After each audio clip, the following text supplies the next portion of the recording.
This is the basketball show. What they gonna say next?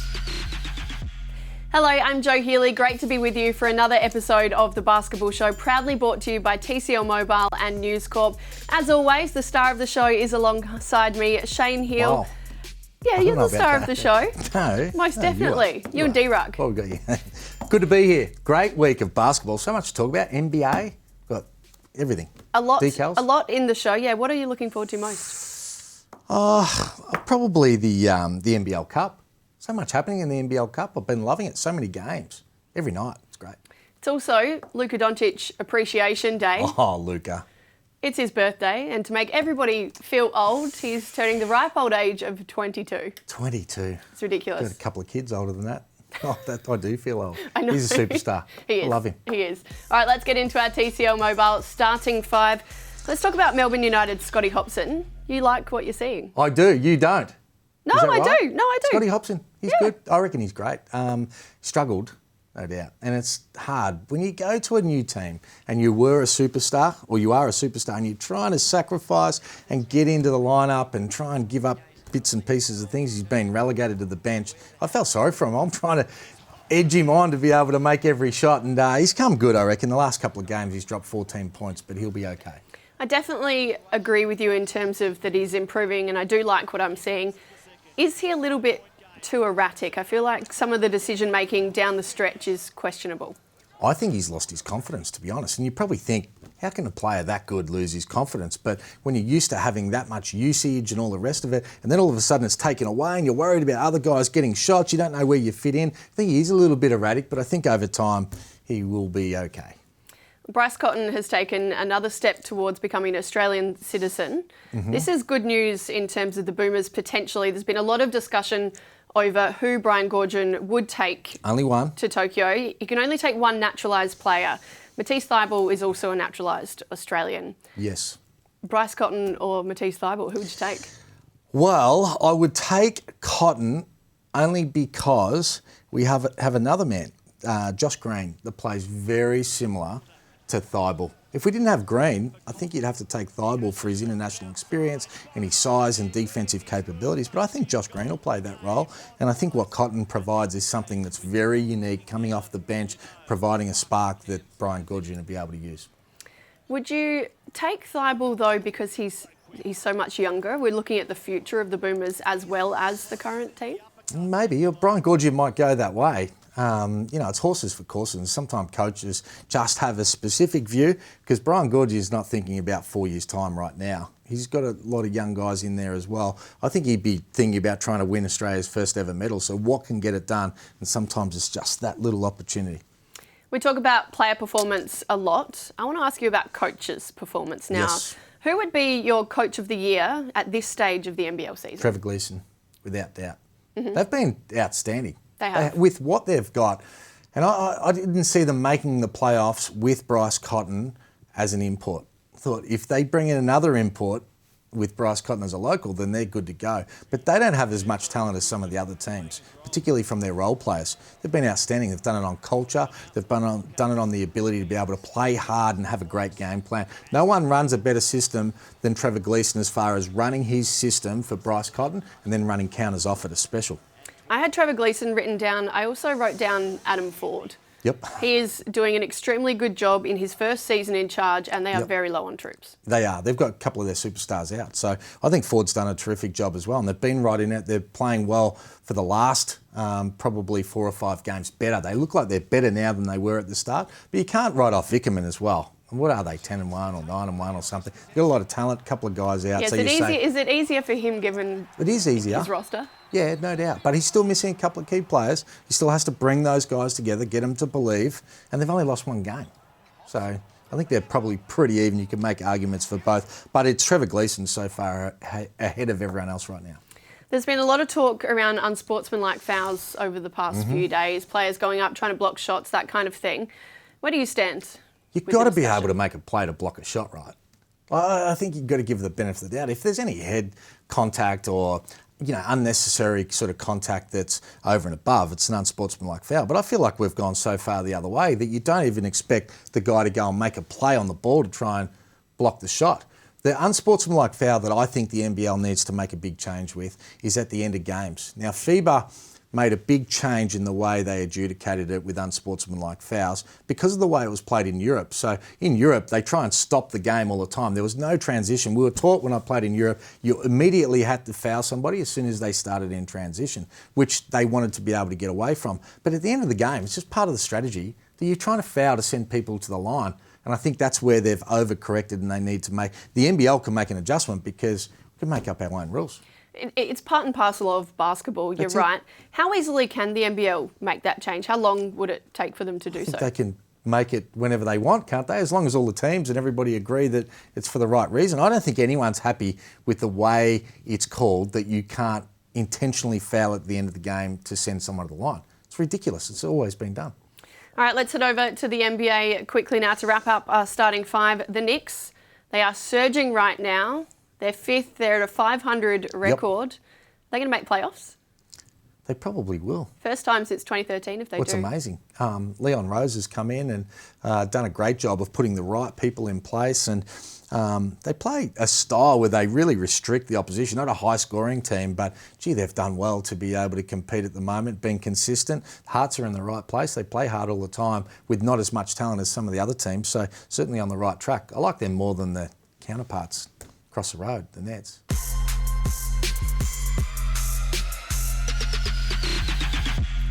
Well, double trouble. Let's get into it, gents. You've got 30 seconds each. Let's keep it tight. The Jack Jumpers are starting from scratch next season. A couple of players that we've talked about them bringing in are Nick Kay and Matthew Dellavedova. There's been lots of chatter about this. Chris Dancy said Delly. Derek, I'll come to you first. Who would you take? Without a doubt, I would take Nick Kay, Shane. I know you're going to go for Delly because that's just how you are. You're going to be loyal to the Aussie battler because that's how you mistakenly profiled yourself. But check this out. Nick Kay is younger. He's healthier. And I just think the jump jackers, whatever their name is, they need a guy like Nick Kay to lead them along the way. And plus, you know what? They've already got their point guard coming, Kyle Adnam. What other than jump jackers? Anyway, you're wrong, Derek, because I actually agree with you. I think Nick Kay's the way to go. I'm a Delly fan, no doubt about it. He's been a superstar, and he is. He's grown up as somebody that everybody can look up to because of his work ethic. But I actually think he's going to be an assistant coach in the NBA. That's where he should be. I think he'll be a head coach in the NBA down the track. I think they should go for Nick Kay on a long-term contract, 2 years younger, and I think good things would happen. Surely if they had the option, though, they'd take Delly anyway, right? No doubt. You wouldn't discriminate between those two superstars. You'd take either one, you'd take both instead of getting one of the imports if you could. Don't worry about that. I'm not so sure. I think Kyle Adnam is a man who can lead your team perfectly. He's shown what he's capable of this season. The guy, I'm on his bandwagon big time. Everyone knows that. Delly can come in and be a draw card, but I wouldn't expect much productivity. Well, I've been on Kyle Adnam since he played for the Kings, but I'm not sure that he's ready to be able to build a franchise around. I think he can certainly do it for sometimes, but I'm not sure he would be the priority for me to be able to get that done. All right, guys, let's move on. Hammer, coming to you first with this one. Is Didi Louzada the real deal? When he's firing, he is seriously on, but it seems he lacks a bit of consistency. Well, he lacks consistency because he's always injured. You can't say that he's the real deal. He's averaging 7 points a game and does it at very low percentages. So he hasn't really had a good crack at it. He was okay last year and glimpses of what he could potentially be, but the injuries have followed him through his career. He has to show that he can get it done game in, game out to be able to play at a high level. And right now, I would say Angus Glover would be able to do the same sort of things as what Didi Louzada has done, and he was drafted in the NBA. Here we go with the Australian bias again. Look, Didi Louzada, this question is framed around the real deal being, can you play in the NBA? Angus Glover, God love him, great athlete, all that. He can't play in the NBA. Didi Louzada has the tools to play in the NBA. He is one of the better scorers in the NBL. He shoots the ball. He can create his own shot. I agree with you about the injury concerns. The guy can't play more than 5 games in a row without getting hurt. He's got to fix that up, and then he can become a real deal prospect. Well, I can't wait for him to be able to deliver on it, D. Can't wait. I hope he does. Yeah, let's hope he can get back to full fitness as soon as possible, that's for sure. All All right, D-Ruck, coming to you with the final one. Are Ben Simmons and Joel Embiid finally ready to push for a title? Well, everyone in America is attributing the Sixers' early season success to the change in coaching, and that's a bit of a gut punch to all Australian basketball fans. But check this out. The Sixers are playing much better. I'm still not buying it. Doc Rivers is a championship coach. We know that. But this is only the regular season. I need to see these guys produce in the playoffs. A lot of other teams are getting better. Miami's getting better in the East. Milwaukee's getting better in the East. Are the Sixers going to be able to lift their level once the playoffs come, Shane? Well, I've still got doubts as well, and I'm not sure that the combination between Embiid and Simmons really works. I think it comes down to more who they've got around them. And Joe and I were talking before, talk of somebody like Kyle Lowry potentially getting into the 76ers. Now, if they made that move, then maybe the combination of those other two superstars actually works. I think Kyle Lowry's a superstar, and they need somebody like that to be able to get them over the line in crunch time, because you're right, they can do it in the regular season every year, but can they get it done when it really counts against big-time teams? Guys, I'll put this Shane, to you there. What I like about Kyle Lowry is he's got some terrier in him. He's a fighter. He's going to get in there. He's not going to back away from any challenge at any time. Yep. D-Ruck, who can guard Joel Embiid down the stretch? Really, who else in the East can stop him? That's a tough one, Joe. I don't think anyone can, and I think that's their number one scoring option. I said all along, if I had to get rid of one guy, I would have gotten rid of Simmons, but they've made it work thus far. But we're seeing how unique Joel Embiid is. He can't be contained. No one in the league can guard him, Joe.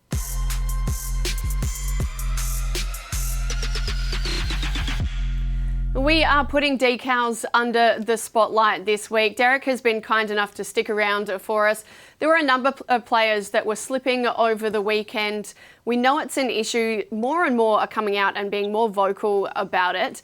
It's a really tough subject, though, because you want the players' health and safety to be the first priority, but you also understand the commercial side of things and that the NBL really need that revenue as well. Derek, I'll come to you first. Where do you stand on the issue?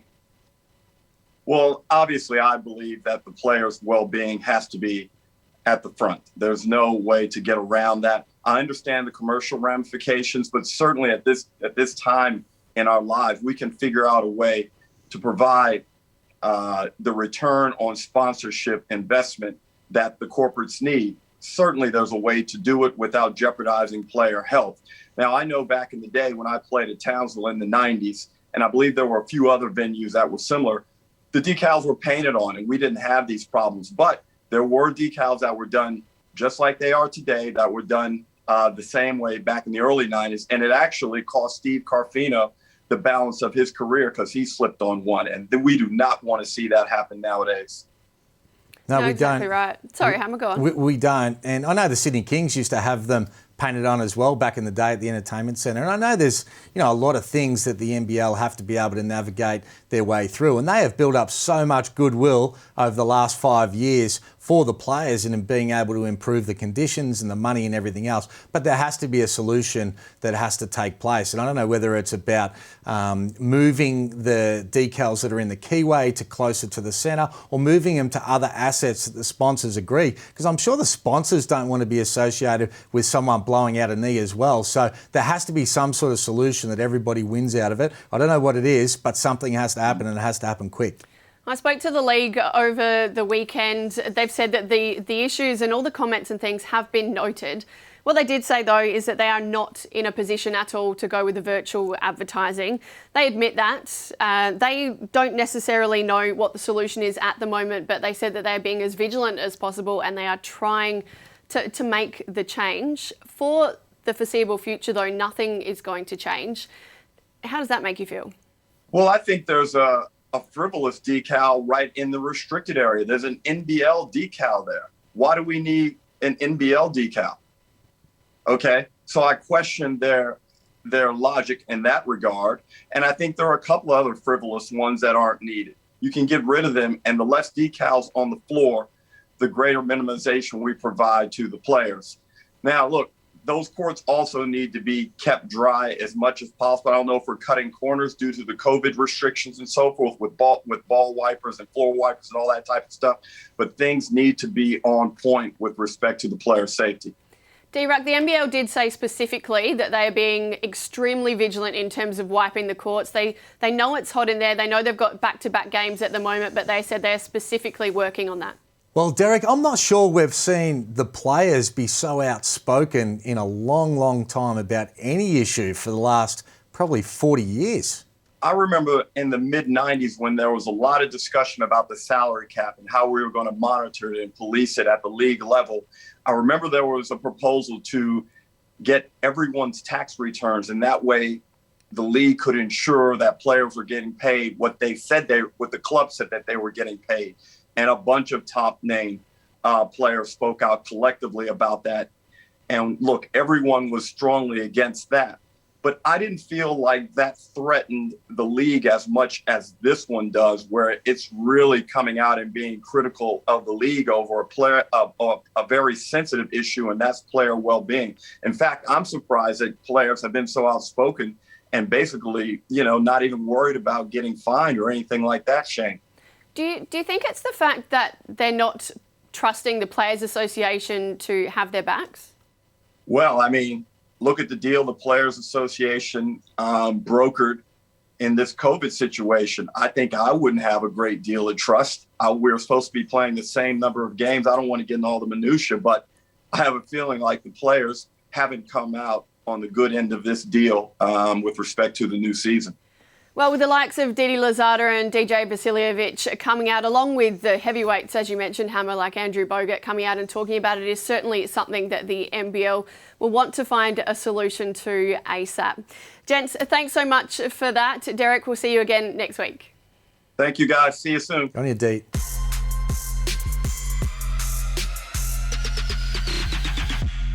All right, let's get into our NBA Aussie Watch. Hammer, you called it off the back of his career high. Ben Simmons is an all-star again. Ben Simmons, third time.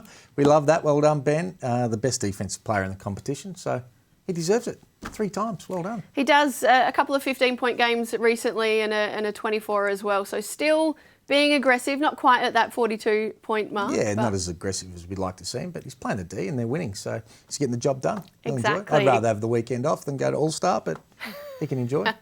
Very much so. Aron Baynes has a new milestone. 500 games. Starting to come good to the big fella, so great effort. What the stat he gave me? Second Aussie? Second Aussie to go undrafted to play 500 games behind Joe Ingles. They just keep overlooking the Aussies. They're so good. Love seeing the Aussies do well. And Patty Mills always gets a mention because he just is carrying on. He almost goes under the radar a little bit, probably simply for the fact that he plays for Spurs. We expect it. Yeah, so, and we expect it, yeah. From the start, he just came with a different mentality this year to be able to score. He's continued to be able to get it done. Spurs haven't been great this year, but Patty's been really good, so expect him to keep it going. Getting ready for the Olympics. Yes. Yes. Let's go, Patty. Closer to home, we've got the NBL Cup continuing. Yes. Let's just go through a couple of teams here. The 36ers went down to Melbourne United. Isaac Humphries, though, looks like he's going to be out for a considerable amount of time. That is a massive blow. They were already struggling. They got the wobbles. They're a bottom 2 team, no doubt about it. But big loss for Humphries. But you just see they're young. They're sort of just going down. They need a new import to come in and make a difference. Otherwise, it's going to be tough for them. Let's hope. I'm going to call him BP. Gets here as soon as possible. Yeah, he'll want to be good. BP, I hope he doesn't mind that. In terms of Humphries, though, he was one of the favourites for the MVP race. What? Favourites for the MVP? One of No. the... What, top 15? Why, who else have you got? Go on. Bryce Cotton and then everyone else. Bryce Cotton. But you wouldn't... there's no way. What, you think Isaac he's more Humphries. like, top 10, 15? He's playing really, really well. He's playing really well. That's why I said top 10, 15. Okay, this is a conversation for another week. We will come back to this. The Hawks. Yes. They peaked and they're struggling a bit now as well. The question is, I put it out on Twitter, did we sort of just elevate them a little bit too much too early? Because they're struggling. They are. I want to see what happens from now, though. Gorge has cancelled training. They're going to just start afresh. Really? Jeez, he's turned a new leaf. He wouldn't have done that back in the day. We would have done a 4-hour training. rather than 3. But he's the master coach for a reason. Let's see what he can produce from here on you in. don't write them off. No. It's just that we had them right up there. Yeah. They're still top 4, but just being a bit more inconsistent. It surprised me, some of the games they've lost, right? Yeah, definitely. Definitely. The Cairns Taipans, their intensity, their defence. Cam Oliver. He does not care right now. I've been telling you this all season. You have. I've been trying to stick up for him, but yesterday enough was enough. He did not get in a stance. He did not care. Now, he's NBA talent, but he needs to show he's got the mentality when his team's losing. It's okay to beat your chest when you're getting alley-oops and doing well and the team's up in the top 4, but how are you going to go when your coach and your teammates need you? Are you going to dig in and help your team get some stops through a tough period? And the answer yesterday is no. He's just not. You've mentioned the Wildcats. You've dropped a couple of hints along the way throughout the entire show. Yep. You're loving them at the moment, aren't you? Well, they just keep getting it done. I didn't have them in the top 4 whilst Bryce was an import. But you can see it now, even if he doesn't get that citizenship? Yeah, you've got to hand it to them. They have to keep raising to the level that they've been able to sit at now and do that long term. But just their structure and the way Trev's been able to get it done. The role players have been good. Mooney's been better than probably what we saw at the start. He's been excellent. He's had some massive games. So well done to him. But, can they stay at that level? But they've been impressive. You can only judge them on what they're doing right now. And the feel-good story of the show, the New Zealand Breakers, how amazing was it just to see them get the win, see the smiles on their faces? Is that patronising? No. That they got a win, and we're that happy because they got one win. No, we don't even start. We know how much they've been struggling on the court, mentally off the court. Come on, it was great tough. to see. Corey Webster's hit form too. We knew he would. He was injured and out, and when he gets going, I coached him. He is a star when he gets going. Good to see Joe Weeks get some minutes too. Need to be able to get him in to be able to change a game. Hasn't played enough. There were some signs. There were some signs in their last game of him getting back to where he should be. I think they're better when he's in the game. Just that punch to be able to get that done. So come on, Dan, fire up. All right. Well, speaking of the NBL Cup, it's time for our top 5 plays of the week. Take a look. At number 5 this week, it's Melbourne United. This kind of had everything, from Mitch McCarron getting his own rebound, the spin pass, and then the finish. Landale left all alone under the cup. Now that's how you finish a play down low. I think he was actually surprised when he turned. Didn't realise he was that open. Kick it a little late, but Jock Landale with the authority, dunking and stuffing it with 2 hands. At 4, it's Bryce Cotton's battle with Casper Ware. The MVP was on form, and he even got a bit lippy. Nobody does it better than Bryce Cotton. Oh my. And he's jawing on his way back down the floor. Cotton, 21 now. His 3rd 3-ball of the game. Next up, Justin Simon had Kendall Stevens in his sights on D. He lined it up and then sent it flying. And on the D end, awesome. Justin Simon had the ups there. I mean, you talk about athleticism. Brisbane upstaged the Taipans with big contributions across the board. At 2, Orlando Johnson wanted in on the action. You ask, you get. That's what Orlando Johnson can give. Big finish. Right down Main Street. And Isaac Humphries took no prisoners on his way to the bucket. The 36ers big man takes out top honours for this. The jam. Let's go! My. That was a grown man's throwdown. Look at Humphries, gets a little bit of daylight and then bam! Through traffic, Creek meets him at the summit and the big fella tucks it in. Well, there you go, our top 5 plays of the week. As always, Hammer, I have some... You love Isaac Humphries, by the way. Yeah, I think he's a great player. Is he your favourite? He's not my favourite, but I think he's a great player, and that dunk was... Don't take that personally. That dunk was pretty awesome. Yeah. Notable mentions, Mitch McCarron has been excellent recently. There was just an insane, cool as you like, fadeaway from the stripe that was awesome. Jace Kadee, Casper Ware, and Scott Machado. Half the league. What I want to mention, don't worry about that, is Mirko Jeric. I don't know, did you see it? There was a couple of minutes to go in the game against Perth, and he reenacted to the referees. He got called on a foul. But then I almost choked on my beer on the couch because then he said to the ref, this is what he did. And then he jumped into the huddle and said, this is how much he jumped in. It jumped into Cotton. I thought it was very funny.